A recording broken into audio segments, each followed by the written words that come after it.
Good morning student. देखिए, आप लोगों ने लेसन नंबर 4 के अंतर्गत पढ़ा था, यानी अब आपका लेसन कौन सा रहा है? लेसन नंबर 4 चल रहा है, मानव विकास, जिसके बारे में मैं आपको पहले बहुत कुछ बता चुका हूँ।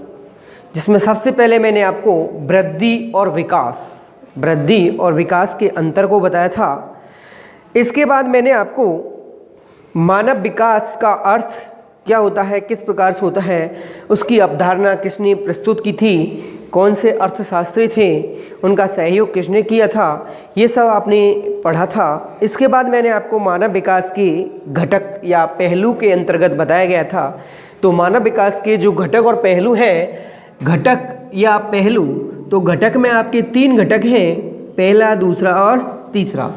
पहला घटक आता है आपका साक्षरता या शिक्षा। क्या आता है? साक्षरता या शिक्षा पहला घटक आता है। दूसरा आता है उच्च जीवन स्तर। कौन सा है? उच्च जीवन स्तर। और तीसरा आता है आपका जीवन प्रत्याशा। क्या आती है? जीवन प्रत्याशा। यह आप लोगों ने कल पढ़ लिया था। इसके बाद मानव विकास जो है, या मानव विकास के स्तंभ आए थे। तो मानव विकास के स्तंभ कितने हैं? मानव विकास के स्तंभ आपने पढ़े थे, तो 4 स्तंभ हैं। कितने स्तंभ हैं? 4 स्तंभ हैं। पहला है समता, दूसरा है सतत पोषणीयता, तीसरा है उत्पादकता और चौथा है सशक्तिकरण। ठीक है, ये आपके क्या है? 4 स्तंभ, मानव विकास के 4 स्तंभ हैं। जिसमें कल मैंने आपको बताया था कि समता का मतलब होता है समानता। सभी व्यक्तियों के लिए, चाहे कोई भी लोग हो, उन सभी लोगों के लिए जो पृथ्वी पर मौजूद संसाधन हैं, उन संसाधन की पहुंच सभी लोगों तक हो। प्रत्येक व्यक्ति में समानता के अधिकार के आधार पर प्रत्येक व्यक्ति को संसाधन उपलब्ध हो, यही समता है। इसमें किसी भी प्रकार का कोई भेदभाव नहीं हो, जिसके अंतर्गत ना लिंग का भेद, ना आयु का भेद, ना आर्थिक का भेद, किसी भी प्रकार का कोई भेद नहीं होगा। सभी के लिए संसाधन समान रूप से मिलेगा। दूसरा है सतत पोषणीयता का मतलब होता है कि आप अपनी आपूर्ति करने के बाद आगामी पीढ़ी को भी उसे बचा कर रखना ही सतत पोषणीयता कहलाती है। तीसरा था उत्पादकता, मानव कार्य के संदर्भ में है, यानी उत्पादकता का मतलब होता है मानव कार्य की उत्पादकता, यानी मानव कार्य जो करता है उसके संदर्भ में उत्पादकता को लिया जाता है। यानी मानव की कार्य क्षमता को क्या करना? बेहतर करना, अच्छा करना, जिसके कारण मानव की उत्पादकता बढ़े। और कार्य क्षमता जो है उसको किस प्रकार से बढ़ाया जा सकता है कि मानव के अंतर्गत शिक्षा का प्रसार करें, चिकित्सा सुविधाएं उपलब्ध कराई जाएं, जिससे कि मानव की जो उत्पादक क्षमता है वो तेज हो या अधिक हो। और चौथा आता है सशक्तिकरण, अपने विकल्पों को चुनने के लिए शक्ति प्राप्त करना, यही क्या कहलाती है? सशक्तिकरण कहलाती है। यानी शक्ति की स्वतंत्रता और क्षमता से ये आती है। यानी शक्ति क्या करनी है? व्यक्ति को जब स्वतंत्र छोड़ा जाएगा तो उसमें सशक्तिकरण अपने आप आता हुआ चला जाएगा। ठीक है, यह जो होती है सुशासन और लोकोन्मुखी नीतियों की आवश्यकता होती है। सुशासन यानी अच्छा शासन हो, और लोकोन्मुखी यानी लोक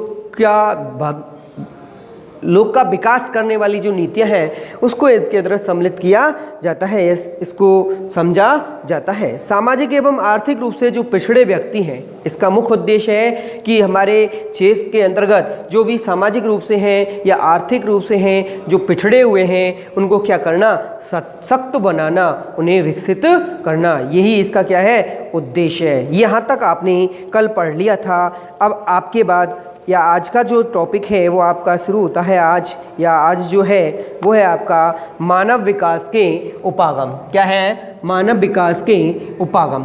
तो मानव विकास के जो उपागम हैं, उन उपागमों को 4 में बांटा है। कितने वर्ग किए हैं मानव विकास के उपागम? 4 हैं। और 4 में सबसे पहला है आपका आय उपागम। सबसे पहला क्या है? आय उपागम। आपका जो आय उपागम है, यह आय उपागम यानी प्राचीन काल में जो मानव का विकास का स्तर देखा जाता था वो किससे देखा जाता था? आय के आधार पर देखा जाता था। जिस देश के पास या जिस क्षेत्र में जिसके पास जितनी अधिक आय है वह देश या वह व्यक्ति उतना ही विकसित माना जाता था। लेकिन धीरे धीरे जो विद्वान आए थे उन विद्वानों ने कहा केवल आय के आधार पर विकसित नहीं माना जा सकता, क्योंकि आय किसी के भी पास हो सकती है। एक अज्ञानी व्यक्ति है या निरक्षर व्यक्ति है वो भी क्या प्राप्त कर सकता है? धन प्राप्त कर सकता है, अधिक मात्रा में धन एकत्रित कर सकता है, तो वो विकसित की श्रेणी में नहीं सम्मिलित किया जा सकता। तो पहला जो था आय उपागम, और यह जो उपागम है सबसे प्राचीन उपागम है। कैसा उपागम है ये? सबसे प्राचीन उपागम है। इसमें मानव विकास आय के आधार पर देखा जाता है। किसी भी देश का जो आय स्तर उच्च होता है तो वह देश उतना ही विकसित देश माना जाता था। यदि किसी देश के पास आय का स्तर कमजोर है, निम्न है, तो वह व्यक्ति या वह देश अविकसित श्रेणी में सम्मिलित किया जाता था। तो पहला उपागम समझ में आ गया, आय उपागम। दूसरा आता है आपका कल्याण उपागम। दूसरा कौन सा है? कल्याण उपागम। दूसरा उपागम कौन सा आता है? कल्याण उपागम। कल्याण उपागम, इसमें विकासात्मक गतिविधियों को देखा जाता है। यानी कल्याण उपागम के अंतर्गत कौन सी गतिविधि देखी जाती है? विकासात्मक गतिविधि, यानी जिन क्षेत्रों में विकास किया जा सकता है, विकास करने की जो गतियां हैं उनको इसके अंतर्गत सम्मिलित किया जाता है। सीधी से तौर में किया जा सकता है कि कल्याण उपागम में कल्याणकारी जो योजनाएं हैं, कल्याणकारी जो नीतियां हैं, उन नीतियों को इसके अंतर्गत सम्मिलित किया जाता है। इसके अंतर्गत जैसे शिक्षा है, स्वास्थ्य है, सामाजिक सुरक्षा है, सुख सुविधाएं हैं, ये सबको किसके अंदर सम्मिलित किया जाता है? कल्याण उपागम के अंतर्गत सम्मिलित किया जाता है। किस किस को सम्मिलित करते हैं? शिक्षा है, शिक्षा स्वास्थ्य है, सामाजिक दशाएं हैं। क्या है? सामाजिक दशाएं या सामाजिक सुरक्षा, ठीक है, इन सबको इसके अंदर सम्मिलित किया जाता है। इनका जैसे ही विकास होगा तो देश का अपने आप विकास होता हुआ चला जाएगा और वह देश विकसित देशों की श्रेणी में सम्मिलित होता हुआ चला जाएगा। जैसे ही शिक्षा बढ़ेगी, शिक्षा बढ़ने से लोगों का स्तर उच्च होगा तो इसके बाद उनके रहन सहन में बदलाव आ जाएगा। स्वास्थ्य में सुविधा होगी तो कार्य क्षमता बढ़ने लगेगी। सामाजिक सुरक्षा होगी तो लोग वहाँ अपने आप को जीवित या अपने आप को सुरक्षित महसूस करेंगे। ये सारी क्या है? कल्याणकारी योजनाएं हैं। इनके द्वारा मानव विकास किया जा सकता है। इसके बाद आती है तीसरी, आधारभूत आवश्यकता। कौन सी है? आधारभूत आवश्यकता। आपकी जो आधारभूत आवश्यकता है मुख्यतः पहले जो थी रोटी, कपड़ा और मकान, मूलभूत जो आवश्यकताएं मानी जाती थी, रोटी, कपड़ा और मकान, इनको मूलभूत आवश्यकताओं के अंतर्गत सम्मिलित किया जाता था या आधारभूत आवश्यकताओं के अंतर्गत सम्मिलित किया जाता था। लेकिन यूएनओ की जो संस्था है, किसकी? यूएनओ की जो संस्था है उस संस्था का नाम है ILO। क्या है? ILO। इसका पूरा नाम है इंटरनेशनल, क्या नाम है? International labour organisation. हिंदी में नाम है अंतर्राष्ट्रीय श्रम संगठन।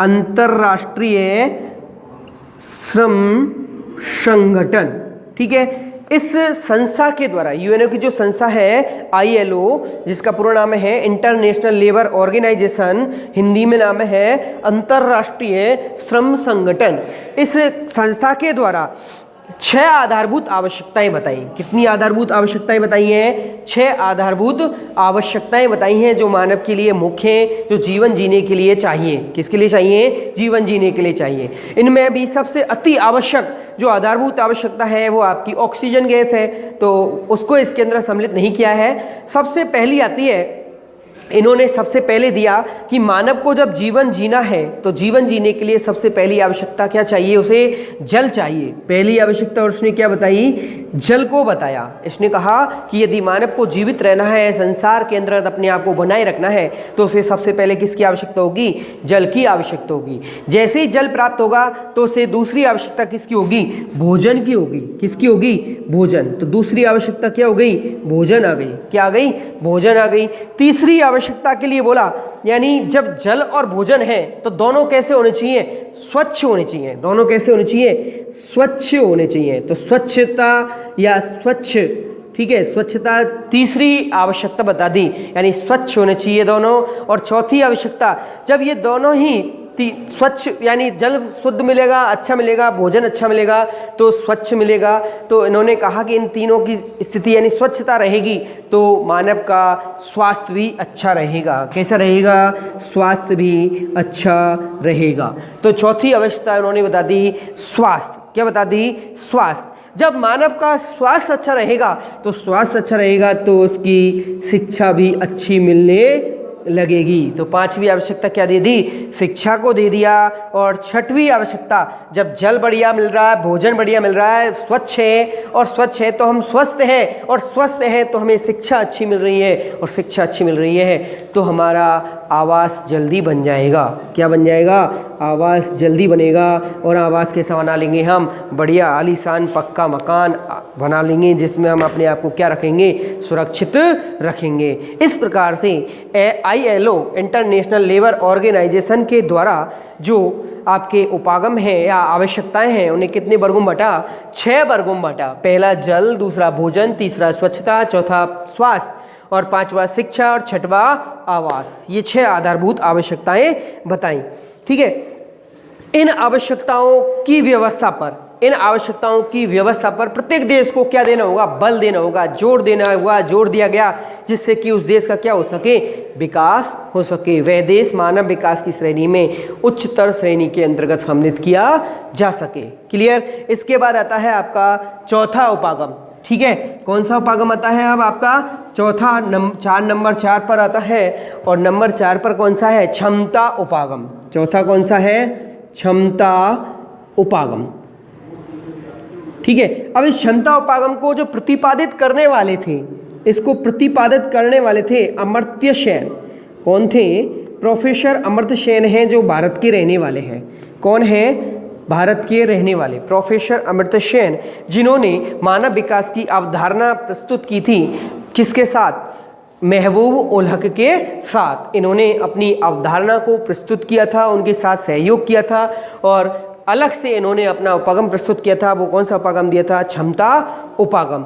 इसमें इन्होंने कहा कि संसाधनों तक पहुंच के क्षेत्रों में मानव क्षमताओं का निर्माण करना ही, संसाधनों तक पहुंच, किसके अंदर, किसकी पहुंच, संसाधनों तक पहुंच, यानी हमारी पृथ्वी पर जो संसाधन है उन संसाधनों तक क्या कर दी जाए, पहुंच की जाए, क्षमता को विकसित किया जाए। प्रत्येक मानव की क्षमता को विकसित किया जाए कि प्रत्येक मानव पृथ्वी पर मौजूद जो संसाधन है उन संसाधनों तक पहुंच सके, उन संसाधनों को क्या कर सके, पहुंच सके, और उनका निर्माण या उनका उपभोग कर सके, जिससे कि मानव विकास किया जा सके। यदि मानव संसाधनों तक पहुंच जाएगा, मानव संसाधनों का पर्याप्त मात्रा में उपयोग करने लगेगा तो उसका विकास होने लगेगा। इस प्रकार से मानव विकास के कितने उपागम हो जाते हैं, आपके 4 उपागम कंप्लीट होते हैं। कितने होते हैं, 4 उपागम आपके कंप्लीट होते हैं। जिसमें पहला मैंने उपागम बताया आपको, आय उपागम। पहला कौन सा बताया था, आय उपागम। आय का मतलब होता है यानी पैसे की दृष्टि से, किसकी दृष्टि से, पैसे की दृष्टि से, धन की दृष्टि से। जो या जिस देश के पास जितना अधिक पैसा होगा वो देश उतना ही विकसित माना जाएगा। ठीक है, पहला हो गया आय उपागम। जैसे किसी गांव के अंतर्गत कोई व्यक्ति है लेकिन निरक्षर है, कैसा है, निरक्षर है, लेकिन उसके पास पैसा बहुत अधिक है तो उसका क्या होगा, सम्मान होगा, तो विकसित माना जाएगा। लेकिन जो महबूब उल हक थे, अमर्त्य सेन थे, इन्होंने कहा कि केवल पैसे से, केवल धन से या अर्थ की दृष्टि से उसे हम विकसित नहीं मान सकते, क्योंकि उसके पास साक्षरता नहीं है। ठीक है, तो और साक्षरता नहीं है तो वो विकसित नहीं है। दूसरा दिया था कल्याण उपागम। दूसरा दिया था कल्याण उपागम। इस कल्याण उपागम के अंतर्गत कल्याणकारी जो योजना है उनको सम्मिलित किया गया था, जिसके अंतर्गत या जिस देश के अंतर्गत शिक्षा, स्वास्थ्य, सामाजिक सुरक्षा आदि के ऊपर विशेष बल दिया जाएगा, वह देश उतना ही अधिक क्या होता चला जाएगा, विकसित होता हुआ चला जाएगा। तो इसलिए हर देश को अपने देश के अंतर्गत शिक्षा का, स्वास्थ्य का, सामाजिक सुरक्षा, शांति आदि के अंतर्गत विशेष बल दिया जाए, जिससे कि देश को क्या किया जा सकता है, विकसित किया जा सकता है। तीसरी थी आधारभूत आवश्यकता। पहले जो आवश्यकताएं थी वो आवश्यकताएं मूलभूत आवश्यकताओं के अंदर सम्मिलित होती थी, जिनमें रोटी, कपड़ा और मकान को सम्मिलित किया जाता था। लेकिन यूएनओ की संस्था जिसमें थी आईएलओ, पूरा नाम था इंटरनेशनल लेबर ऑर्गेनाइजेशन, हिंदी में नाम है उसका अंतर्राष्ट्रीय श्रम संगठन, जिसके द्वारा जल, भोजन, स्वच्छता, स्वास्थ्य, शिक्षा एवं आवास, इन 6 आधारभूत आवश्यकताओं को सम्मिलित किया गया था।